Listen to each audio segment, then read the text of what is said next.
আলহামদুলিল্লাহ আমাদের প্রধান মেহমান আজকে আমরা যার কথা শোনার জন্য অধীর আগ্রহে অপেক্ষা করছি আমার প্রিয় ভাই মুফতি মুহাম্মদ আলী হাফিজাহুল্লাহ রাআ তিনি আমাদের মাঝে চলে আসছেন আলহামদুলিল্লাহ বলেন।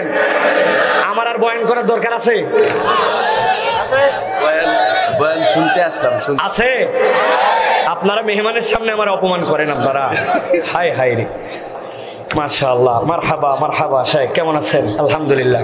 আমি অল্প একটু সময় আলহামদুলিল্লাহ আমি অল্প একটু সময় কথা বলবো।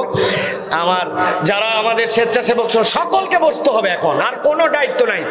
আমাদের মাইকের প্যান্ডেলের দায়িত্ব, আমাদের যত প্যান্ডেলের দায়িত্বে যারা ছিলেন, আমি লাইটওয়ালা ভাইয়ের কাছে লাস্ট একটা অনুরোধ করব, মসজিদের দিকে যে ফোকাস লাইট তিনটা দেওয়ার কথা ব্লু কালারের, আপনি লাস্ট মুহূর্তে অনুরোধ করছি আপনি এই জিনিসটা ঠিক করেন, মসজিদটা দেখা যাচ্ছে না, আপনি ফোকাস লাইট তিনটা ঠিক করেন লাইটওয়ালা ভাই। প্রিয় ভাইরা, আমি সূরা আরাফ থেকে একটা ছোট্ট নোট করে নিয়ে আসছি, এইটার উপরে আমি 20 মিনিট কথা বলবো ইনশাআল্লাহ। কয় মিনিট? কত বাজে এখন? এখান থেকে 20 মিনিট, এরপরে মুফতি মুহাম্মদ আলী সাহেব আলোচনা করবেন ইনশাআল্লাহ। প্রিয় ভাইরা, আর কোনো ভূমিকা নয়, চলেন আমরা আলোচনার মধ্যে প্রবেশ করি। একদম সংক্ষিপ্ত কথা। আল্লাহ রাব্বুল আলামিন রাসূলুল্লাহ সাল্লাল্লাহু আলাইহি ওয়াসাল্লামকে বলছেন, গভীর মনোযোগ দেন। আল্লাহ বলছেন, ওয়াতলু আলাইহিম নাবাল্লাযী আতাইনাহু আয়াতিনা ফানসালাকা মিনহা ফাআতবাহু আশ-শাইতানু ফাকানা মিনাল গাওয়িন। আল্লাহ বলছেন, হে আমার হাবিব, আপনি এমন একটা তেলাওয়াত করে আপনার উম্মতের কাছে জানায় রাখেন, এটা অত্যন্ত গুরুত্বপূর্ণ বিষয়।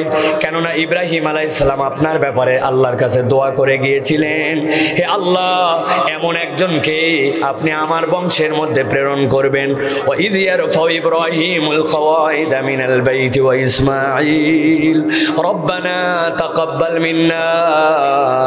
আল্লাহর কাছে যে তিনি বলেছিলেন, আল্লাহ আপনি আমার এইগুলা কবুল করেন।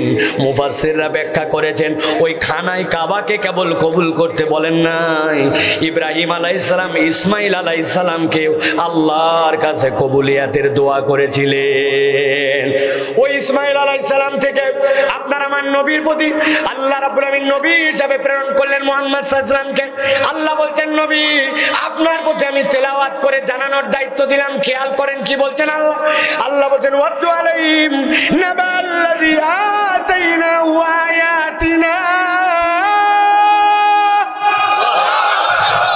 আল্লাহ বলছেন, রাসূল আপনি ওই খবরটা পৌঁছান। কোন খবর? আব্দুল্লাহ ইবনে মাসউদ বলছেন, আল্লাহ যেই ব্যক্তির কথা এখানে বলছেন তার নাম হচ্ছে বালআম ইবনে আবার, হযরত মুসা আলাইহিস সালামের কওমের একজন লোক। এই লোকের কারিশমা কি? এই লোক হচ্ছে মুস্তাজাবুদ দাওয়া, কিছু যদি দোয়া করে সাথে সাথে কবুল হয়ে যায়। যেই না মুসা আলাইহিস সালাম কওমের কাছে দাওয়াত নিয়ে আসলেন, কওমের লোকেরা তার বিরোধিতা করতে শুরু করলো, আর কিছু লোক মিলে গেল ওই বালআম ইবনে আবারের কাছে।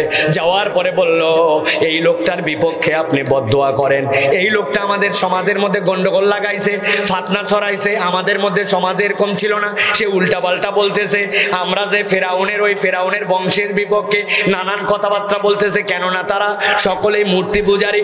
আল্লাহ রাব্বুল আলামিন কোরআনুল কারীমের মধ্যে বলছেন, যখন এই কথা ওই বালআম ইবনে আবারকে যারা বলতে শুরু করলো, বালআম ইবনে আবার বললেন, না না না, এই ব্যক্তির বিপক্ষে আমি কোনো বদদোয়া করতে পারবো না। শেষে লোকজন তার কাছে একটা প্রস্তাব দিল এবং তার মগজ ধলাই করার জন্য বলল। তাফসিরে কাবীরের ভিতরে আসছি, তারা বলল, দেখেন আপনি যদি তার বিপক্ষে বদদোয়া না করেন তাহলে আপনারও ক্ষতি আছে, কেননা আজকে আপনার কাছে আসছে, আপনার দোয়া কবুল হয়। এখন আরেকটা নতুন লোক যদি এখানে ওই রকম দাঁড়ায় তো আপনার কাছেও তো মানুষ আসবে না, আপনার দরবার তো আর জমবে না। শয়তানের ধোকায় পড়ে গেল। এরপরে সে হাত তুলে দোয়া করলো, আল্লাহর পয়গম্বর মুসাকে যেন আল্লাহ ধ্বংস করে দেন। আল্লাহ বলছেন, যেই নাই কথা বলল, আল্লাহ বলছেন ফানসালাখা মিনহা, আল্লাহর যে আয়াত ছিল তার উপরে, এই আয়াত থেকে নিজেকে দূরে সরায় নিল, পৃষ্ঠ প্রদর্শন করলো, জানে আল্লাহর বিধান, জানে আল্লাহর হুকুম, কিন্তু সে এখান থেকে দূরে সরে গেল। আল্লাহ রাব্বুল আলামিন বলছেন, যেই না সে আল্লাহর বিধান থেকে দূরে সরলো, তার পরিণতি কি হলো? ফাআতবাহু আশ-শাইতানু ফাকানা মিনাল গাওয়িন।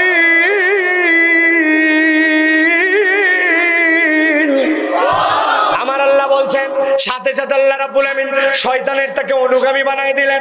আল্লাহর বিধান থেকে নিজে সরে গেল। পয়েন্ট বাই পয়েন্ট মনে রাখেন। আল্লাহর হুকুম জানতো, আল্লাহর বিধান জানতো, কোনটা আল্লাহর পক্ষ থেকে আসছে জানার পরেও বান্দা যখন সরে যায়, আল্লাহ বলছেন সাথে সাথে শয়তান তার অনুগামী হয়ে যায়। শয়তান এখন তার পিছে লেগে গেল। তার মানে একটা যদি আপনি দেখেন কোনো ঢালু জায়গা, মাঝে মাঝে আমি উদাহরণ দেওয়ার জন্য বলি, উপর থেকে নিচ পর্যন্ত একটা বোল্ডার দিয়ে দিয়ে অনেক সময় ছোট্ট ছোট্ট কালভার্ট থাকে, ওই কালভার্টটা যেন ভেঙে না যায় ওই জন্য ওইটাকে সুন্দর করে দাঁড় করায় দেয়, এরপরে বোল্ডার লাগায়, উপরে একটা ছেলে দাঁড়াইছে, দাঁড়ানোর পরে ঢাল এরকম যদি প্রস্রাব করে দেয় তাহলে ওই প্রস্রাবটা নিচ পর্যন্ত যাবে, কিন্তু যেই গেলা জায়গা গর্ত আছে ওই গর্তগুলো আগে প্রস্রাব দিয়ে ভরবে, তারপরে নিচে নামবে। আবার যদি উপর থেকে কোনো একটা দুধওয়ালা যদি পা পিছলায় যায় তাহলে ওই বাঁধটা নিচ পর্যন্ত যে গেছে, যেইগুলা জায়গা গর্ত আছে গ্যাপ আছে ওইগুলা দুধ ভরবে, তারপরে যাবে, ঠিক কি না? তার মানে এই যে আপনার অনুসরণের জায়গা, এই জায়গাতে যদি আল্লাহর দ্রোহিতা আসে, এই গ্যাপটা যদি আপনি আল্লাহর আয়াত থেকে নিজেকে সরাই নিয়ে সৃষ্টি করেন, তখন আর আপনাকে শয়তানের অনুসরণ করতে হয় না। ওই ব্যক্তির কোরআনহীনতার কারণে, আল্লাহহীনতার কারণে, আল্লাহর বিধান জানার পরেও নিজেকে সরাই নেওয়ার কারণে শয়তান তখন তার অনুগামী হয়ে যায়।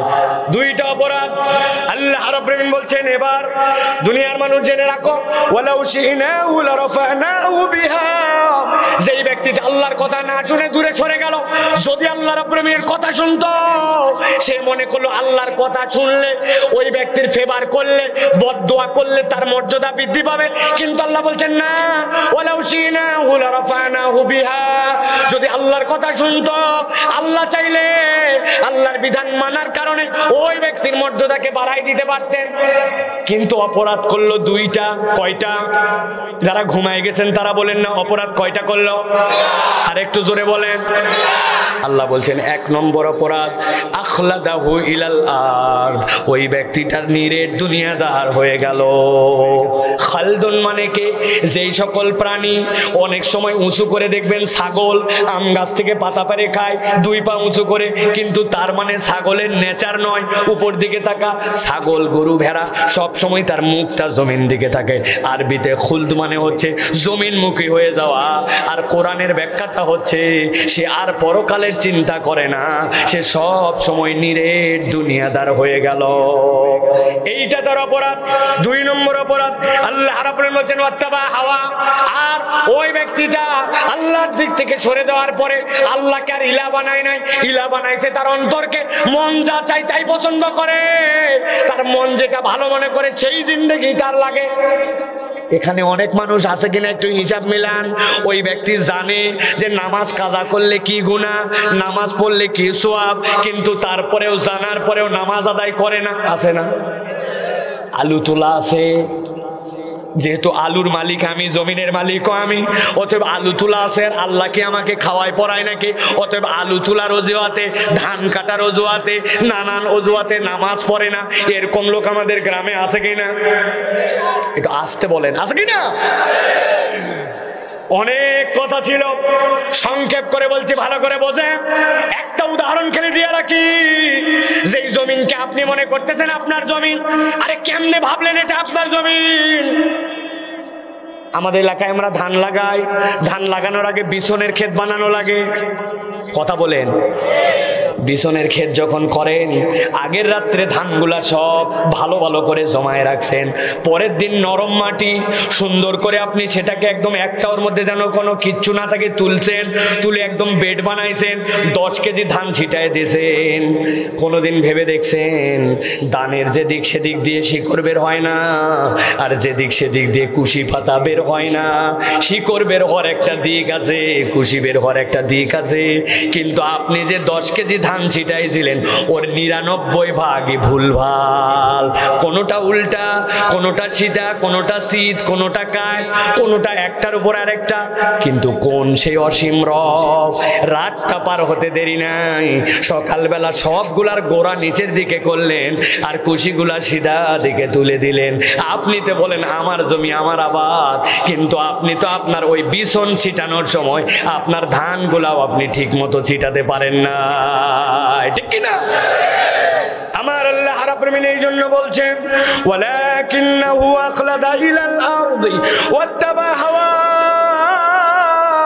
ওই ব্যক্তির প্রথম দোষ ছিল সে আল্লাহর বিধান থেকে মুখ ফিরাই নিছে, শয়তান তার অনুগামী হয়ে গেছে, নিরেট দুনিয়াদার হয়েছে, দুনিয়া ছাড়া আছে কিচ্ছু বোঝে না।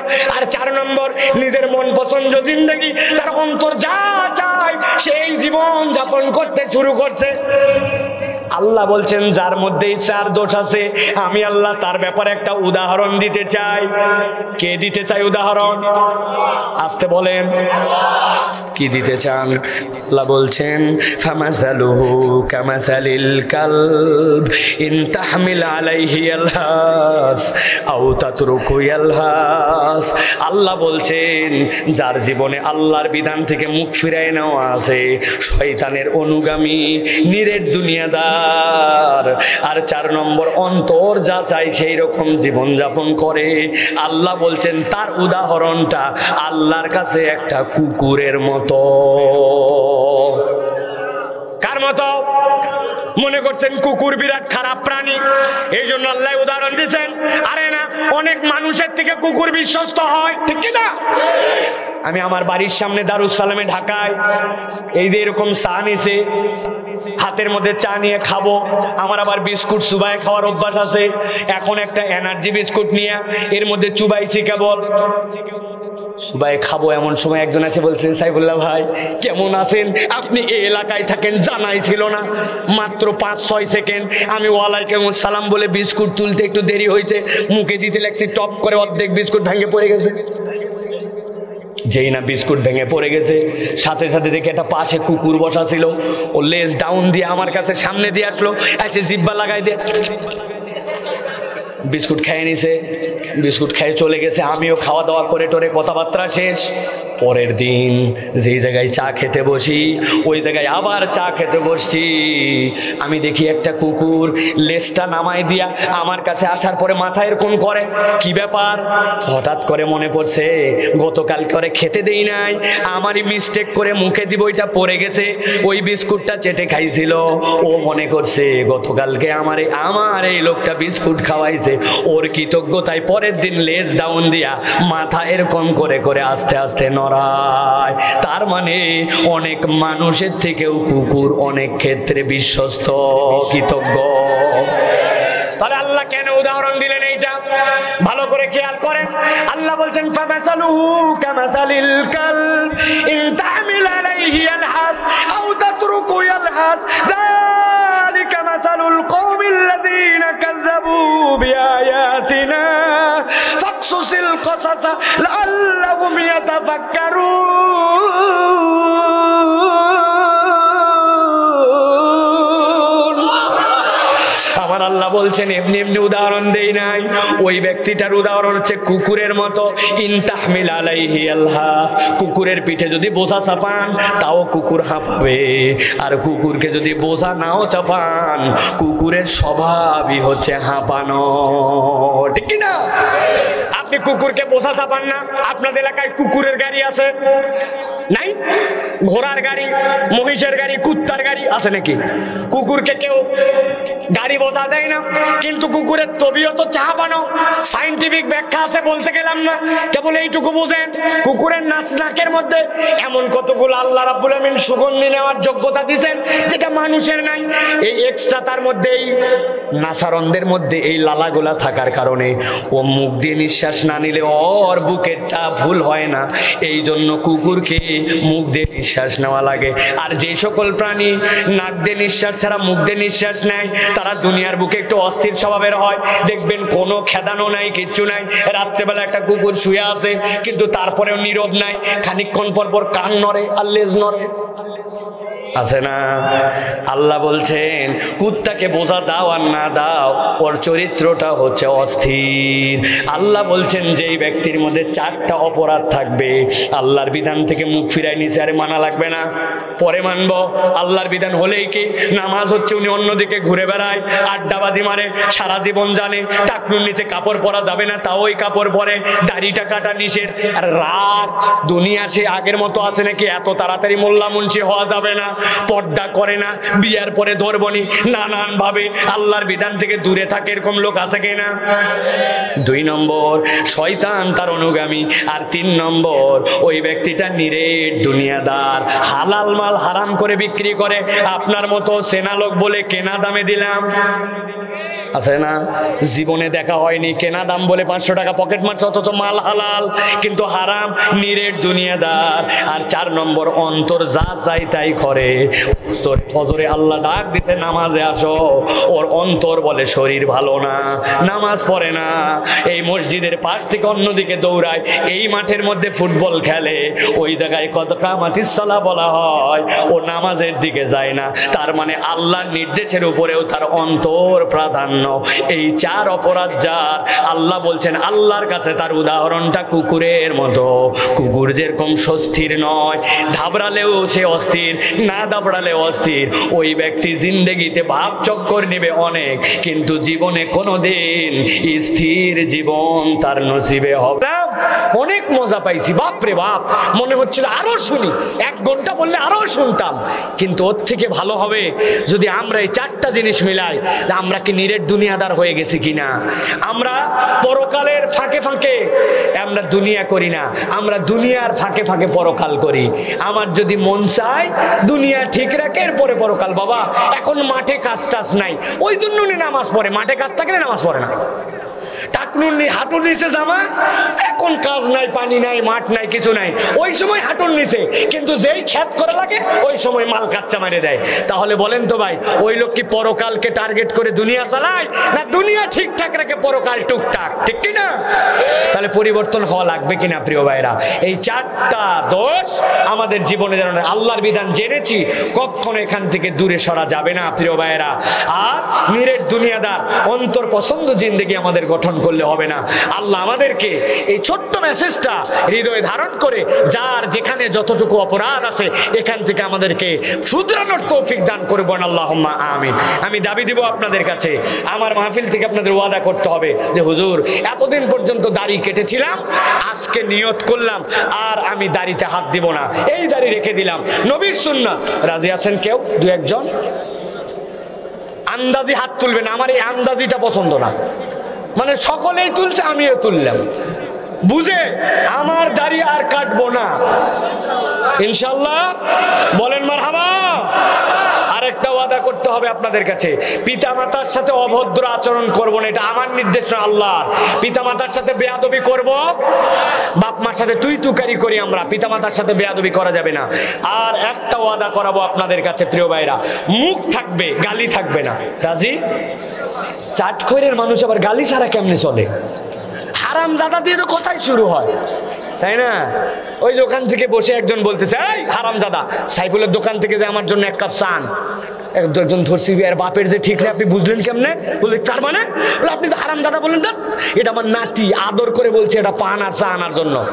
তো নাতিকে আদর করে হারাম দাদা বলছে, আর বউকে আদর করে একটু যদি ঝাল লবণ তরকারির কম বেশি হয়, ময়াকার গয়ে দীর্ঘই। বানান করে দিব? দেই বানান করি না, কেমনে চলবে ভাই এগুলা? আমরা আজকে তাহলে শপথ করব, আমরা আমাদের মুখ দিয়ে গালি দিব না, গালি হলেও তওবা, সিবাবুল মুসলিমি ফুসুক ওয়া কিতালুহু কুফর। সহিহ হাদিস। এক মুসলমান আরেক মুসলমানকে যখন গালি দেয়, এটা প্রকাশ্য আল্লাহদ্রোহিতা, এটা একটা কবিরা গুনাহ। আমরা আর গালি দিয়ে কথা বলবো? গালি দিয়ে কথা বলবো? নামাজ কালাম ছাড়বো? পিতামাতার কথা শুনবো না? ও বাবা, আল্লাহ কবুল করবেন, আল্লাহুম্মা আমিন। আমি আজকের মতো কথা রাখলাম, আগামীকালকে দাওয়াত দিবেন বড় করে। মাগরিবের পরে হাসান জামিল সাহেব, 6টা পাশে মাগরিব, হাসান জামিল সাহেব, এরপরে শাইখ আহমদুল্লাহ। আমাদের অনুষ্ঠান 11টায় শেষ, অতএব আশপাশে সকলেই আমরা দাওয়াত দেবো ইনশাআল্লাহ। আর কথা নয়, হাযা মা ইনদি ওয়াল ইলমু ইনদাল্লাহ। এখন আপনাদের সম্মুখে কোরআন ও হাদিসের আলোকে মূল্যবান তাকরীর পেশ করবেন, মূল্যবান তাকরীর পেশ করবেন আমাদের শ্রদ্ধেয় আজকের এই অধিবেশনের প্রধান মেহমান, আল হিদায়া মাদ্রাসা ফেনীর সম্মানিত অধ্যক্ষ মুফতি মুহাম্মদ আলী হাফিজাহুল্লাহ। এখন কথা বলছেন মুফতি মুহাম্মদ আলী হাফিজাহুল্লাহ। আমি মুহতারামকে তার মূল্যবান তাকরীর পেশ করার জন্য সবিনয় অনুরোধ করছি। আসসালামু আলাইকুম ওয়া রাহমাতুল্লাহি ওয়া বারাকাতুহু।